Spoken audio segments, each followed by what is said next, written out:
this may come as a little bit of a surprise, but to the outside perspective, your ADHD doesn't look like chaos. I mean, other than like you are constantly into a bunch of things and are always doing stuff. But what it looks like from the outside is actually a lot of overachieving, overcompensating, over-preparing, and you burning out trying to keep it. But the truth is that overcompensating, that is that like hidden thing that we don't talk about a lot, and I'd like to address it, is that we are so caught up in, oh my gosh, I'm forgetful, I am impatient, I need lots of different things, all these negative things that go on in our head. And since we have experienced a lot of like negative social feedback about it, it's like, well, then I need to definitely fix it because I don't want this to happen again. And in doing so, we had more pressure and more stress on our experiences in work or family or whatever. So again, from the outside, overcompensating does look like success because you are working so hard to achieve what you think other people just naturally do and it's easy for them. But in reality, it is like overachieving and so successful for you. But it also feels like panic for you, right? So we have all this success. Oh my gosh, we have this new project. We did so well in this project, or we just got this promotion, or starting a new business venture, whatever. We get all excited. It's like, wow, look at what we get to do. But oh my gosh, I'm not going to be able to do it. What do I do? I have to make sure that I have the systems in place and I have the right people and I have the right time. And oh my gosh, what happens if I get too tired or other things come up? I'm not going to be able to do that. And then we panic, right? Because we are always preparing for that inevitable future. Something is going to happen. We're going to lose our energy. We're going to lose our focus. We are going to have rejection of some sort, and that's going to emotionally affect us so much, paralyzing us from doing anything else. So we are preparing for all the possible ways that this is going to go wrong, that we spiral and work extra hard in this preparation of failure. And that doesn't do very well in our brain because then we're focusing on the failure and it does bring our mood down. And we are also, while we're preparing for this, we are totally doing a hustle to make up for the deficits where we know that our brain isn't really good at focusing. So we are going to do everything in our power to not let other people see that or not have that affect us. And we are compensating for the way our brain is wired instead of like working with it. And it's like, oh my gosh, these are all the things that I've been told are wrong or everything. And I know it's going to fail and I know that it's wrong, so I have to do stuff. And so I'm panicking. Okay, so in this panic, obviously, we're afraid, and so we're very reactive. And again, we're preparing for this future, and we are reacting to something that may or may not happen, or it may happen, and there's other ways to deal with it. But we are in this fear base, and when we are afraid, our frontal lobe doesn't work very well. Not that one's very well in the beginning, but we aren't actually able to do anything. So instead of being strategic, which would make sense, hey, this could possibly happen, let's create strategies in order to overcome this and then make progress. No, we're not being strategic, we are just being more chaotic and just dealing with everything as they come up instead of like a real system. And it's this fear that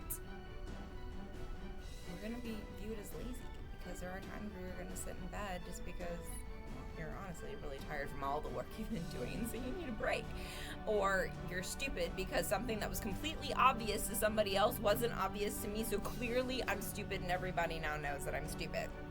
Or I'm unreliable because somebody told me about a meeting or a plan or a date and I didn't put it in my calendar, so I forgot because this other important thing came up. So clearly I'm unreliable. I am all these bad things.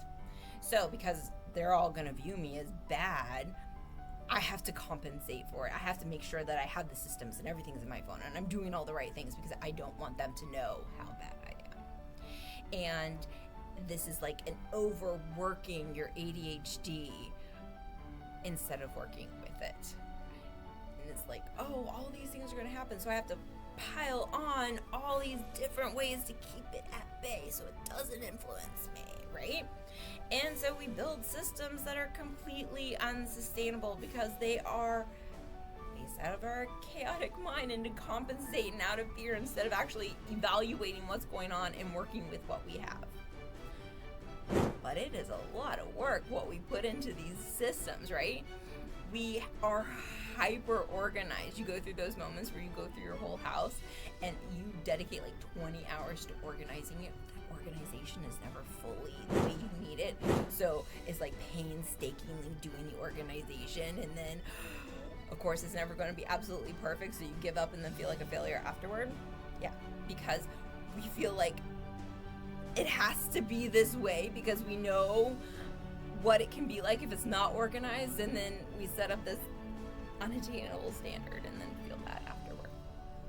Because as soon as life happens or something comes up, all of the work goes to the wayside and we deal with it and we don't feel very good. Or we create these rigid schedules with like 5 different notebooks, or you keep buying a new notebook because you hear that that's the one that's going to work, and you're like, yes, I have complete faith, this is the notebook that's going to work.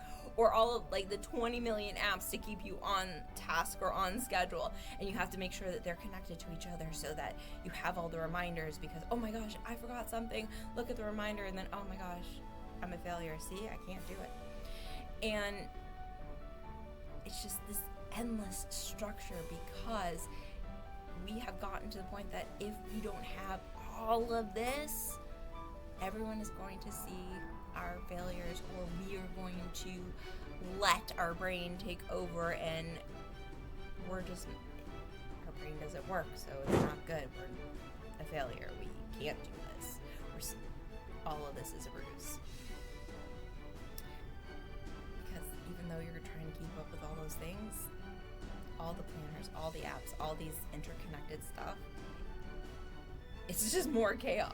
Does it actually get you from point A to point B? Does it actually make you feel more relaxed?